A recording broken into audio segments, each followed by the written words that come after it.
अस्सलाम वालेकुम नाज़रीन, रिपोर्टिंग विद असद में आपको खुशामदीद। नाज़रीन, पाकिस्तान तहरीक इंसाफ के चेयरमैन इमरान खान ने अपनी नाअहली के ख़िलाफ़ इस्लामाबाद हाई कोर्ट में दरख्वास्त दायर की है और इस दरख्वास्त में क्या होने जा रहा है इनकी, क्योंकि जो चीफ़ जस्टिस अतर मिनल्ला हैं उनका नाम चूँकि सुप्रीम कोर्ट के जज के लिए नामज़द किया गया है और उनके इस हवाले से जुडिशल कमीशन का एक इजलास जो है वो सोमवार को होगा। उसी रोज़ जिस दिन चीफ़ जस्टिस अतर मिनल्ला इस केस की समाअत करेंगे तो उसके बाद उनके पास कितना वक्त होगा इस केस को डिसाइड करने में,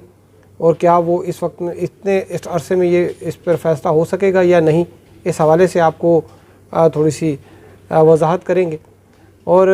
लेकिन अभी तक अगर आपने ये चैनल सब्सक्राइब नहीं किया तो चैनल ज़रूर जो है वो सब्सक्राइब कीजिए। तो नाज़रीन, जो इमरान खान साहब हैं इनको इलेक्शन कमीशन ऑफ पाकिस्तान ने गुज़िश्ता रोज़ एक रेफरेंस था, तोशा खाना केस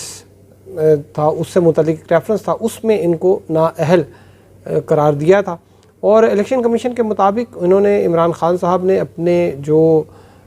डिक्लेरेशन है उसमें तोशा खाना से मिलने वाले तहाइफ और जो फिर जब इनको बेचा गया तो उसकी डिटेल जो है वो नहीं दी थी।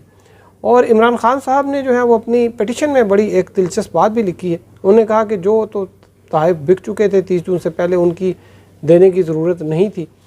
तो ये उन्होंने स्टांस लिया। उन्होंने इलेक्शन कमीशन का दायरे इख्तियार भी जो है वो चैलेंज किया है और कहा कि ये इलेक्शन कमीशन इस तरीके से डिस्क्वालीफाई नहीं कर सकता। लेकिन इसके साथ साथ जो इलेक्शन कमीशन के बाकी जो उन्होंने नकात उठाए थे और उसमें जो इमरान खान साहब ने तहाइफ लिए, बैरून मुल्क से जो तहाइफ लिए, कुल 14 तहाइफ का जिक्र किया गया है कि, और उन्होंने अपनी पिटिशन में भी यही लिखा कि जो 14 तहाइफ थे उनका जो है वो मैंने टैक्स भी जमा कराया और उसकी जो है वो मालूमात जो है वो मैंने खुफिया नहीं रखी। लेकिन इलेक्शन कमीशन का ये कहना है कि जो कंसीलमेंट की गई है, चीज़ें छुपाई गई हैं, डिक्लेरेशन जो है वो फ़ाइल नहीं किया गया और इसी बुनियाद पर उनको जो है इमरान खान साहब को नाअहल करार दिया गया है। अब ये केस जो है ये बड़ा एक अपनी नौइयत का एक मुख्तलिफ केस है। नाअहलियाँ तो बहुत से लोगों की हुई हैं, जाली डिग्री केस में जो है बहुत से लोग जो है वो इलेक्शन कमीशन ने नाअहल करार दिया, उनको फैसल वाडा जो है उनको भी जो है वो नाअहल करार दिया गया। लेकिन ये जो पहले नाअहलियाँ हुई थी उनमें और इस इमरान खान साहब की नाअहली में फ़र्क ये है कि वो 62(1)(f) के तहत हुई थी, जिसमें आपकी जो क्वालिफ़िकेशन है, यानी कि जब वो इन्फॉर्मेशन जो कि आपने इलेक्शन लड़ने से पहले इलेक्शन कमीशन को देते हैं, प्रिजाइडिंग ऑफिसर या जो रिटर्निंग ऑफिसर को जो है आप अपने कागजात नामजदगी जब जमा कराते हैं उसमें ये इन्फॉर्मेशन आप देते हैं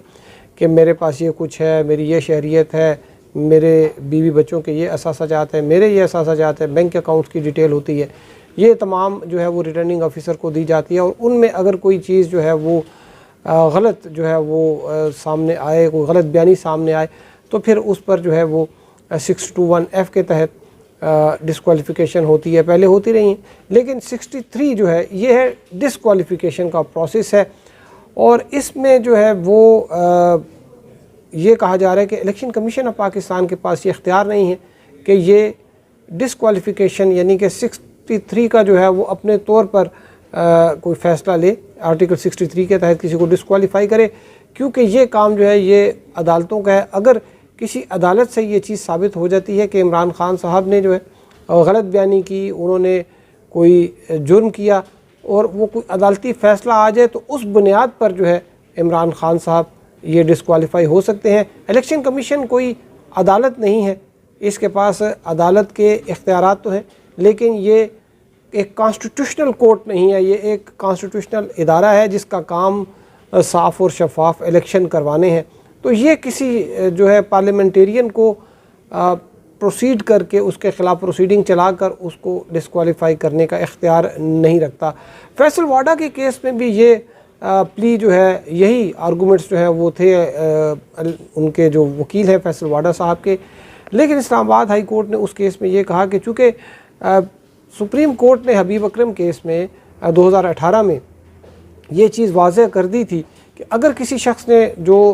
डिक्लेरेशन है, जो एक बयान हल्फी है, उसमें गलत बयानी की और वो गलत बयान हल्फी जो है वो गलत डिक्लेरेशन जो है वो रिटर्निंग ऑफिसर को दिया, तो ये गलत बयानी ऐसा तस्वर किया जाएगा कि जैसे सुप्रीम कोर्ट के साथ ये गलत बयानी की गई है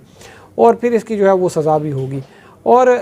इस्लामाबाद हाई कोर्ट ने फैसल वाडा के केस को जो जब डिसाइड किया, जो इलेक्शन कमीशन ने उनको डिस्क्वालीफाई किया था, उसके ख़िलाफ़ जो पिटिशन आई थी, तो उसमें इस्लामाबाद हाई कोर्ट ने ये कहा था कि जो इलेक्शन कमीशन ऑफ पाकिस्तान है उसने सुप्रीम कोर्ट की जो अहकामात हैं उन पर अमल दरामद करवाया है। ताहम इमरान खान साहब का अगर केस हम देखें तो ये केस ज़रा मुख्तलिफ है, ये फैसल वाडा के केस की तरह का नहीं है, क्योंकि इसमें जो है वो सुप्रीम कोर्ट की कोई इस तरह की डायरेक्शन नहीं थी और इमरान खान साहब ने अगर कोई चीज़ जो है वो जमा नहीं कराई इलेक्शन कमीशन को, अगर तोशाखाना के डिटेल नहीं दी सेल और परचेज़ की, तो फिर ये वो जो सुप्रीम कोर्ट का आर्डर था ये उसमें फॉल नहीं करता। ये एक डिफरेंट केस है। इसके बारे में जो लीगल जो एक्सपर्ट्स हैं वो ये कहते हैं this is a case of first impression, यानी कि ये अपनी नौइयत का पहला केस है। इस्लामाबाद हाई कोर्ट के चीफ जस्टिस अतर मिनल्ला जो है उनके सामने अब इस पर जो इंतज़ामी एतराज़ात लगे हैं वो ये है कि इन्होंने बायोमेट्रिक जो है वो वेरिफिकेशन, यानी कि जब कोई पिटिशन जो है वो दरख्वास्त अपनी फ़ाइल करता है, दरख्वास्त दायर करता है, तो वो बज़ाते ख़ुद आता है और आकर बायोमेट्रिक वेरिफिकेशन कराता है। बहुत से केसेस में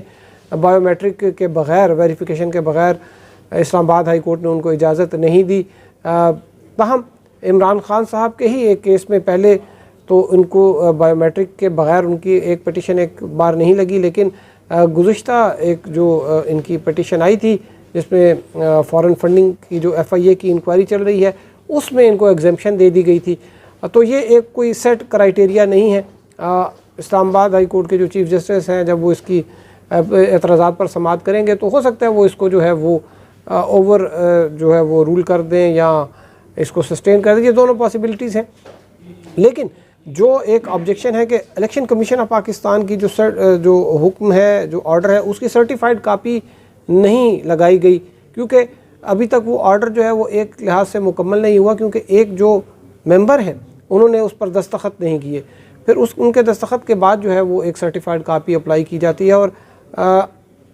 हमेशा यही हुआ है कि सर्टिफाइड कापी के बुनियाद पर एक पिटिशन फ़ाइल की जाती है। इसमें एक इशू ये भी है कि ये जो अप्रोप्रिएट फोरम बनता था वो सुप्रीम कोर्ट था, क्योंकि इलेक्शन कमीशन ऑफ पाकिस्तान के इस किस्म के जो फैसले हैं उनके ख़िलाफ़ सुप्रीम कोर्ट जो है प्रॉपर फोरम है, लेकिन इन्होंने PTI ने एक अपील नहीं की है उस फैसले के ख़िलाफ़। ये एक independent petition Islamabad high court में लेकर आए हैं और इनकी ये शायद ख्याल है कि इस्लामाबाद हाई कोर्ट अगर इसको जो है वो इस पे अगर कोई मुनासिब हुक्म जारी करे, इलेक्शन कमीशन को रोक दे, इस आर्डर को सस्पेंड कर दे, तो ये उनके लिए एक बड़ी कामयाबी होगी। वैसे तो शेख रशीद साहब जो हैं उन्होंने एक अपने बयान में कहा कि ये जो फैसला आया इलेक्शन कमीशन ऑफ पाकिस्तान का, ये तो एक पेशी की मार है। एक पेशी तो इसमें अब तक हो चुकी है, क्योंकि आज भी चैम्बर हेयरिंग हुई थी लेकिन उसमें कोई इनको खातिर खा रिलीफ नहीं मिला, बल्कि जो जल्द समाअत की जो आज ही के दिन जो समाअत की इस्तदा थी वो भी मुस्तरद कर दी गई। उसकी वजह ये थी कि इस्लामाबाद हाई कोर्ट ने जो SOP बनाए हैं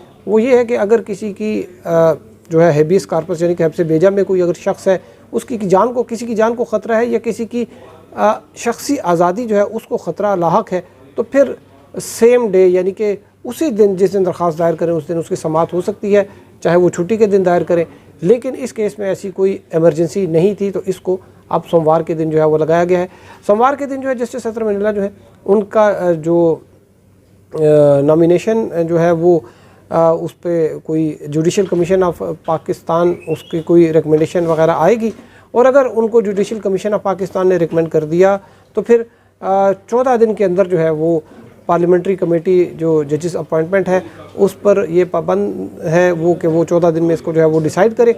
और 14 दिन का मतलब ये है कि इनके पास कोई तकरीबन 12-13 दिन ही है, और 12-13 दिन में जो जुडिशल कमीशन ऑफ पाकिस्तान की रिकमेंडेशन है वो फाइनल करना पड़ेगी पार्लियामेंट्री कमेटी को। तो यानी कि अगर सोमवार को इनकी ये नॉमिनेशन हो जाती है तो फिर इनके पास तकरीबन वर्किंग डेज़ कोई 10 दिन होंगे जिसमें वो इस केस को जो है वो पाया तकमील तक इसको कंक्लूड